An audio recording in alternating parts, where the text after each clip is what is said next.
studied English language, that is double major, in NCE, and I studied Yorùbá Education in degree. It is beautiful being a Yorùbá language tutor online and on-site. But I studied English and I've tested it too. Teachers will tell me, oh, go and buy purple hibiscus, me onira.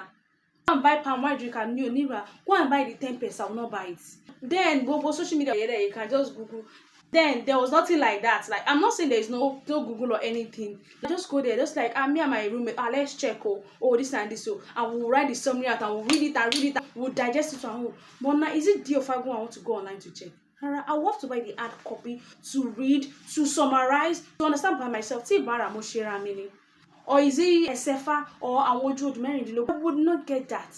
I want a we alone. You can go online and look for poems. As I said, for other subject teachers in Kado, Oma Rani, Oma Wakoni, there are some even books that are so useful for us. It has gone into extinction. We can at least able to create some resources for ourselves too.